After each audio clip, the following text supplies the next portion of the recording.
It's fascinating that we would have this passage this week on the eve of that news, because this week is a whole lot about celebration. It's a whole lot about joy. It's a whole lot about restoration and recreation, and it seemed unfitting at first when I was thinking about it. How am I going to share this news and then give this message?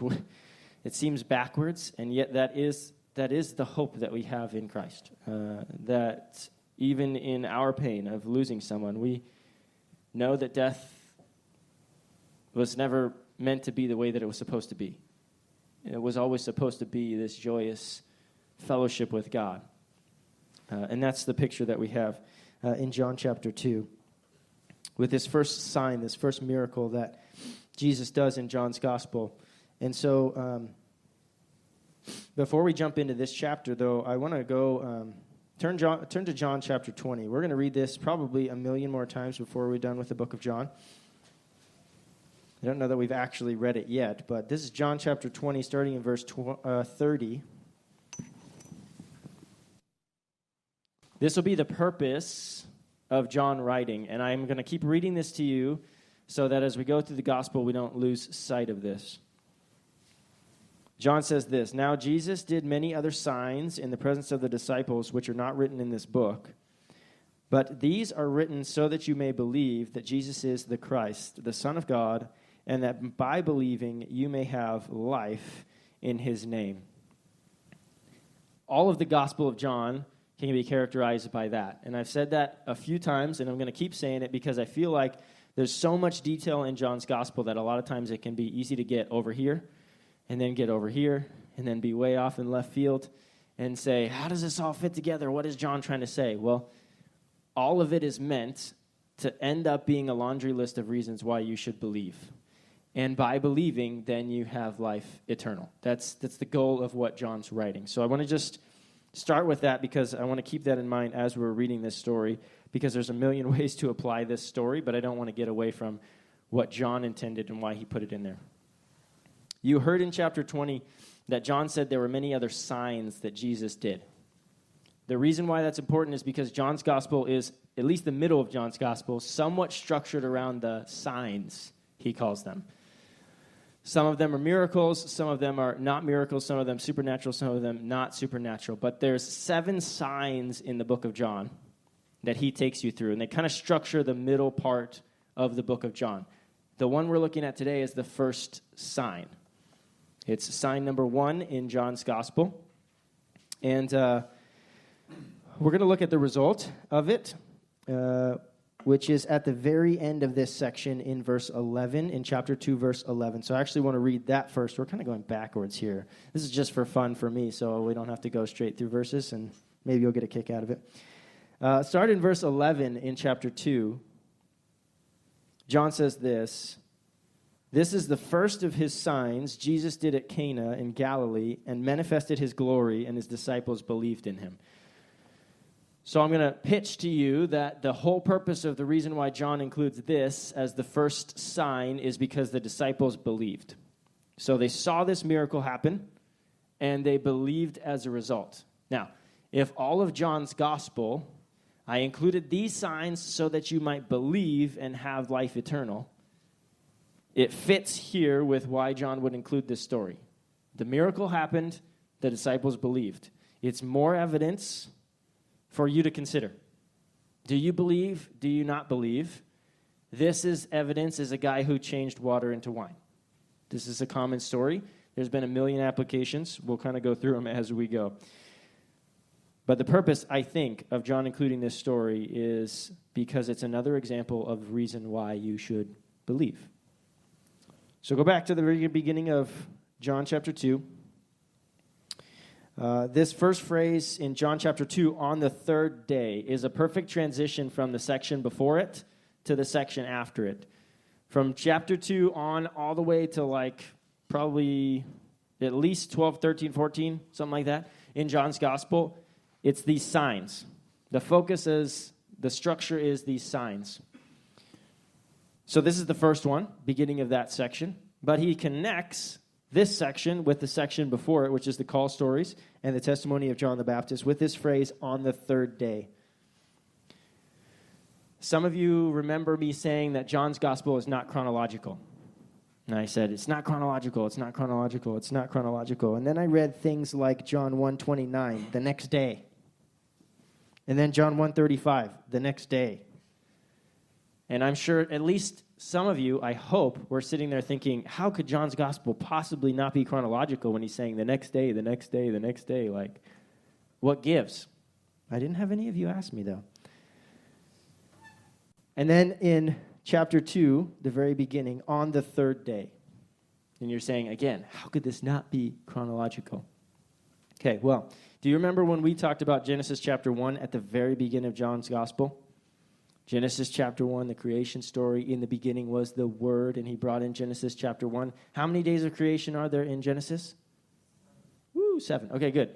So, starting in verse 19, if you count day 1, then verse 29, day 2 in chapter 1, then verse 35, day 3 in chapter 1, then verse 43, day 4 in chapter 1, and then by the time you get to on the third day in chapter 2, what day are we on?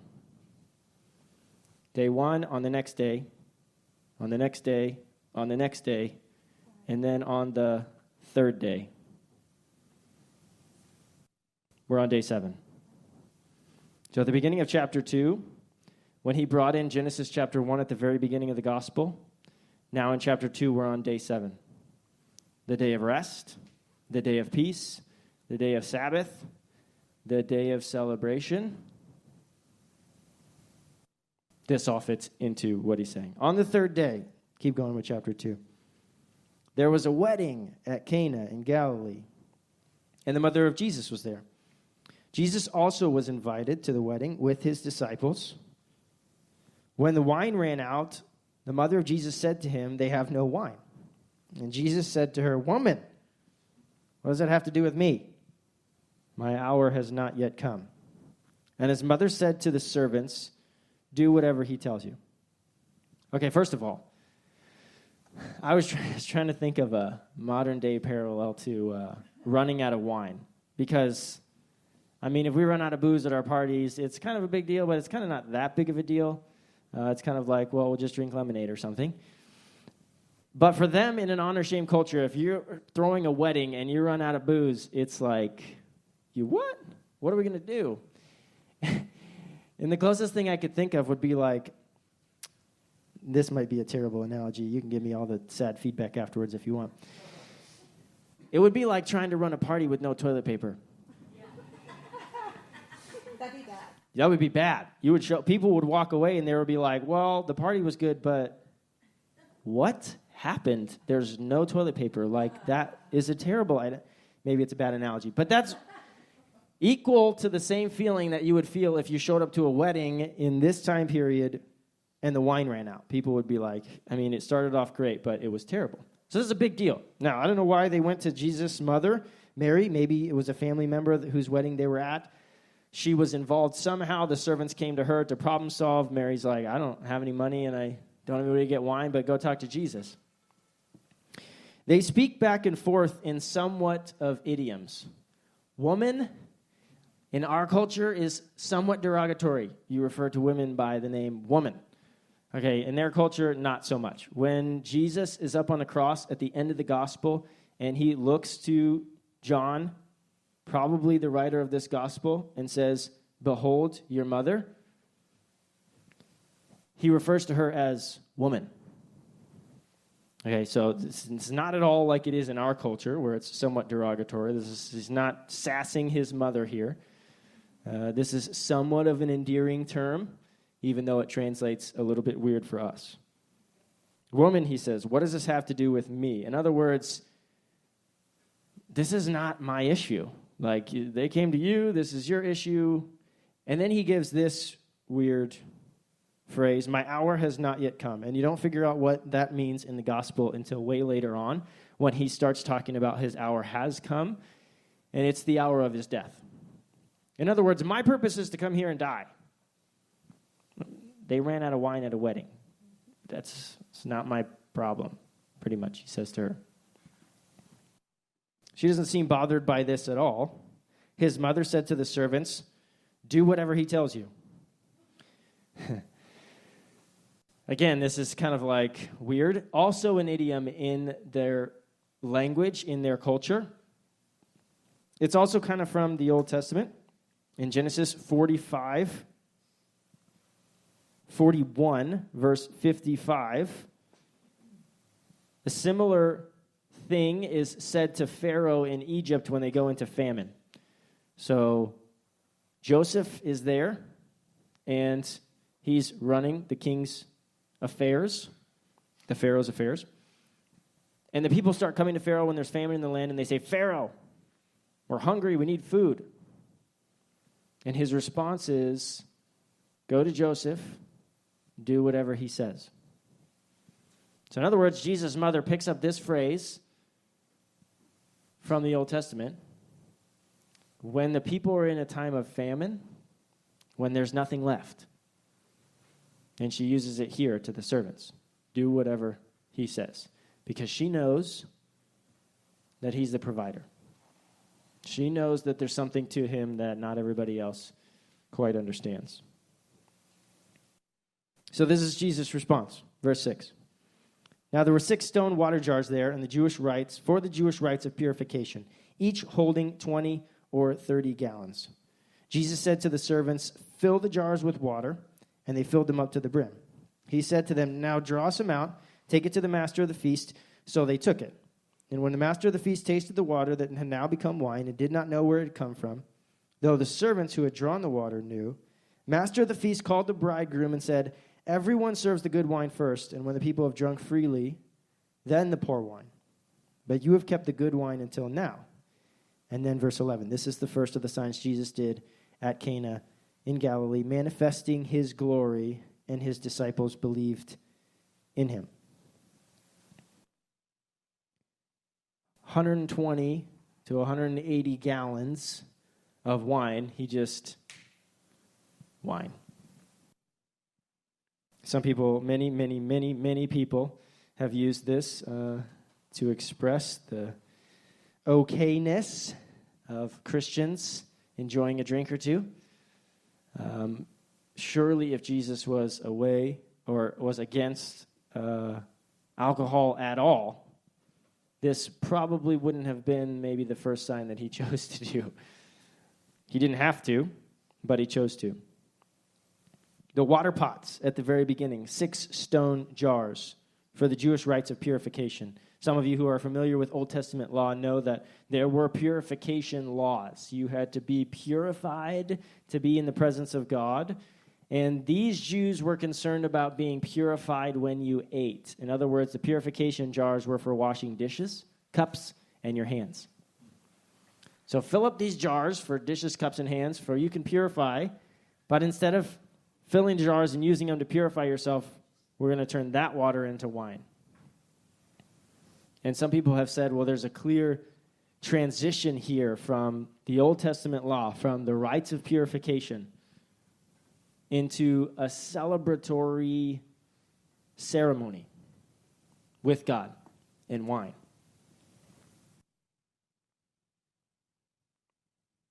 Some people I've heard go through this passage and focus on the servants. Jesus said to the servants in chapter 7, we went far ahead. Verse 7, Jesus said to the servants, "Fill the jars with water," and they filled them to the brim. He said to them, "Draw some out and take it to the master of the feast." And so they took it.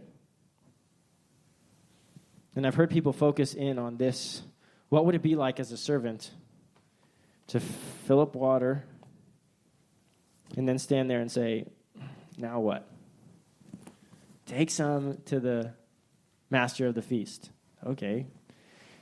At some point, they got to be thinking, I got nothing left to lose. There's no wine. There's only water. So if I take it to them and they say, "This is water, what happened to all the wine?" I'm in no more trouble than I was before. But if something crazy happens, then I'll be much better off, so I might as well try it. Some have talked about the faith of the servant. What would it be like to go draw a cup of water and then walk? Like, when did it change? Did it change in here? Did it change in his hand? Like, Did they notice that it was wine, or did they just think it was water that they were handing over to the servant? No answers. Nobody knows. But what kind of faith would it take to just do whatever Jesus said in that moment? The kind of faith that gets you to be able to see miracles. Master of a feast is the old way of saying a wedding planner. It's kind of like the head servant. So in other words, you're going to take it to the head servant, and then he's going to taste everything before it goes out, so that if anybody's poisoned anything, he's the guy that dies. Master of the feast. But he expected to have something else other than really nice wine. As I've said before, there's a million different things in this story to pull out. And I've heard them in a lot of different sermons. You want to talk about Jesus being the recreator. If we're on the third day and this is the seventh day of a recreated creation, and Jesus is transforming the Old Testament purification laws into New Testament celebration because of his sacrifice. If you want to talk about in times of great famine or need, approaching the throne of God and saying, you are the provider. I'll do whatever you say. You want to talk about what kind of faith it takes to trust Jesus when it looks like water. Just saying, not what we need. And God saying, just do what I tell you. Okay. There's people in the story who missed the sign. Servants get to see the sign, but the bridegroom, the master servant, the master of the feast, they seem to miss the miracle. The master of the feast thought that the bridegroom just brought out new wine. You pulled the wine out of the bottom of the cellar. You're awesome. Had no idea that a miracle just happened right before he had that in his hand and tasted it. No mention of the bridegroom's response, but what must he have been thinking? He's sitting there, and the master of the feast is calling all the guests together saying, this guy brought out the best wine. And he's sitting there going, yes, I did. Yes, I did. Probably not saying, no, I don't know where that wine come from. You should probably not drink that because that's not even mine. That's probably someone else's. They stole it. He's just taking credit. Maybe. Doesn't seem to also have a clue that a miracle just happened. The fact that the bridegroom later on in the New Testament is described as Jesus, the bridegroom who misses the miracle, or the bridegroom who does the miracle. I have heard a million applications of this passage and how it should apply to our lives. But I'm convinced that verse 11 is how John intended it. This is the first of his signs Jesus did at Cana in Galilee, manifested his glory, and his disciples believed in him. Maybe all those other things are true. Maybe when Jesus did the miracle, he intended all that other imagery and all that other Old Testament and all those other things to be involved when he did the miracle. Question is, why did John put it in his gospel? Because way in chapter 20, he said, there was a bunch of signs I could have included, but I included these ones so that you might believe. So why out of all those signs could he pick this one to be the first one in his gospel? Simply because the disciples saw the glory of God and they believed. The glory, the manifestation of the invisible character of God in the visible, turning water into wine, something only somebody supernatural could do.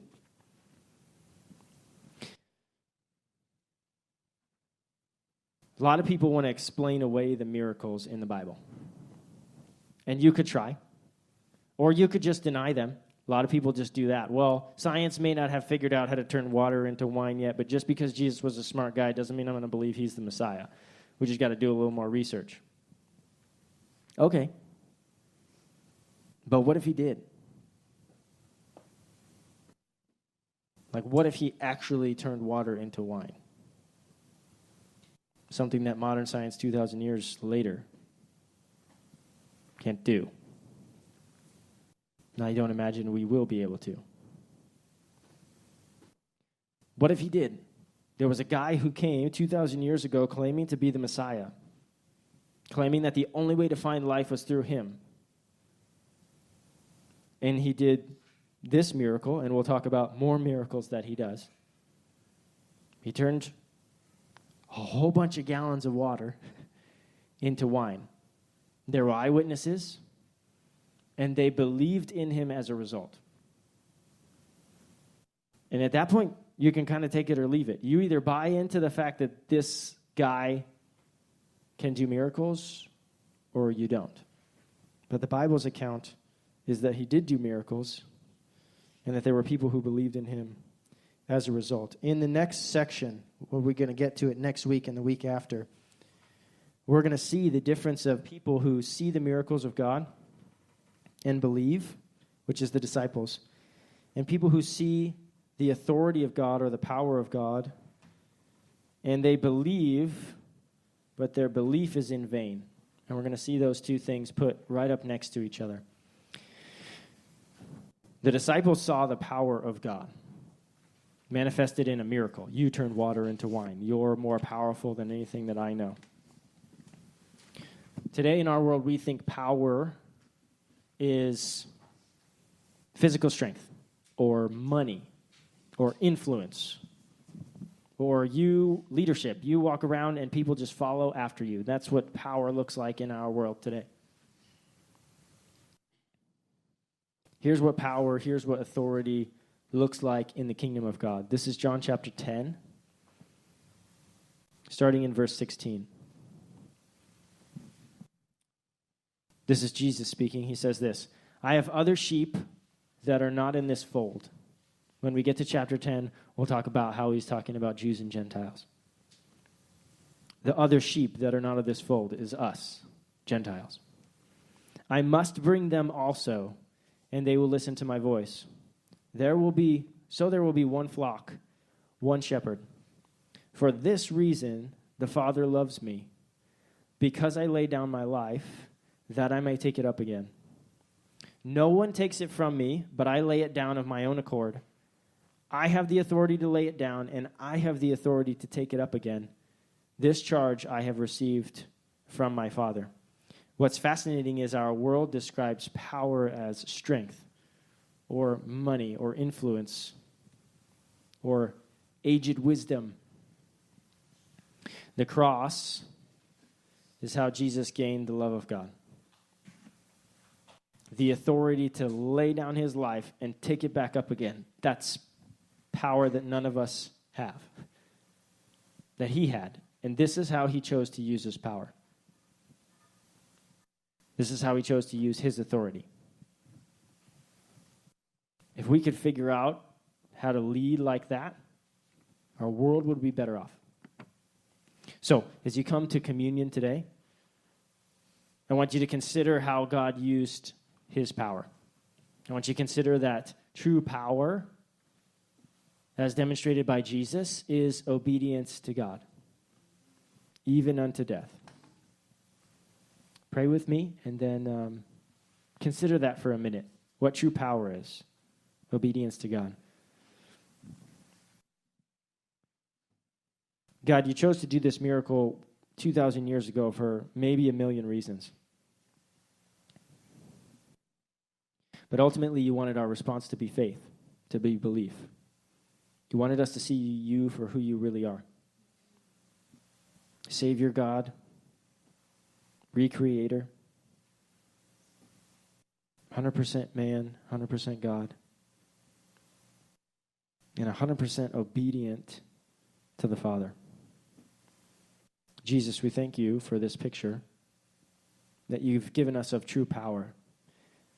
Would you transform us to make us more like you, to make us obedient sons and obedient daughters, so that we would give up what we think is power and learn to live for true power. God, speak to us today. Stir in our hearts and our souls.